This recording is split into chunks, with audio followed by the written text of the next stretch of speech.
بسم اللہ الرحمن الرحیم۔ سبق نمبر 37، دوست کا انتخاب۔ یعنی ہمیں زندگی گزارنے کے لیے دوستوں کی ضرورت ہوتی ہے، اور ہمارا دوست کیسا ہونا چاہیے اس سے متعلق اس سبق میں باتیں بیان کی گئی ہیں کہ اگر ہم انسان ہیں اور ہمیں زندگی گزارنا ہے تو ایک دوست لازم ہے، اور دوست کیسا ہونا چاہیے اس کے لیے مندرجہ ذیل امور کا لحاظ رکھنا ضروری ہے۔ نمبر 1، معلوم کریے کہ بچپن میں اس کا سلوک والدین کے ساتھ کیا تھا،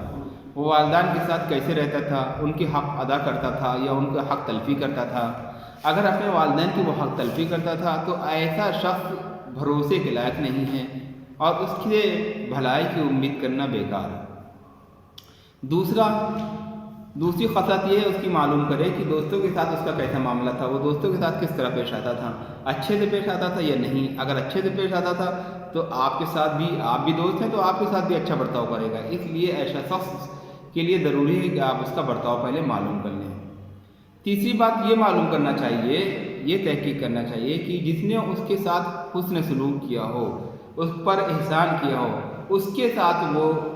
آپ کا دوست کس طرح پیش آتا ہے۔ دوستی کرنے سے پہلے آپ اس کو معلوم کر لیجئے کہ کیا وہ اپنے محسنوں کی ناشکری تو نہیں کرتا، ان کی حق تلفی تو نہیں کرتا، تو اس کی طرف رغبت نہ کرنی چاہیے۔ اگر وہ حق تلفی کرتا ہے تو اس کی طرف رغبت نہیں کرنا چاہیے، کیونکہ کفران نعمت انسان کی اس خصال میں سے ہے جو بہت ہی نہایت خراب اور کمینہ خصلت ہے، اس سے بچنا چاہیے۔ ناشکری سے،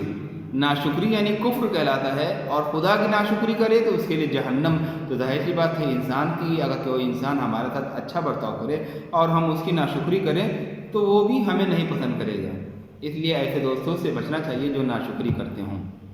چوتھی خصلت اپنے دوست میں یہ تلاش کرنا چاہیے کہ اس کا عام رویہ کیسا ہے، عوام کے ساتھ کس طرح پیش آتا ہے، عام کلاس میں، عام درجے میں، عام لوگوں کے ساتھ کیسے پیش آتا ہے۔ کیا وہ لالچی تو نہیں، یا کنجوس ہے، یا وعدہ وفا نہیں کرتا جسے بے وفا بھی کہتے ہیں، یا پھر بد مزاج ہو۔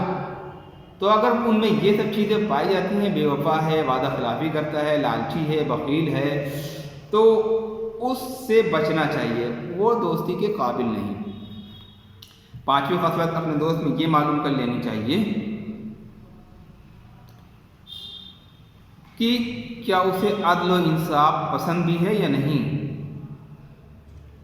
کیونکہ جو لوگ عادل نہیں ہوتے تو ان سے دوستی کرنے سے کوئی فائدہ نہیں، آپ کو کوئی فائدہ نہیں پہنچے گا، بلکہ آپ کا نقصان ہوگا کہ آپ کسی پریشانی میں مبتلا ہو جائیں گے تو وہ آپ کے ساتھ انصاف نہیں کرے گا، ناانصافی آپ کے ساتھ ہو جائے گی۔ کیونکہ جو شخص حق سے زیادہ چاہتے ہیں اور دوسروں کو دباتے ہیں، ان سے دوستی نبھانا مشکل ہے۔ چھٹی خصلت اپنے دوست میں یہ دیکھنی چاہیے کہ وہ اپنے شوق اور رغبت کے مقابلے میں اپنے دوست کی پرواہ کرتا ہے، اس کی قدر کرتا ہے یا نہیں۔ مان لیے خدا نخواستہ آپ کے دوست کو کسی گیم کا یا کرکٹ کا شوق ہو،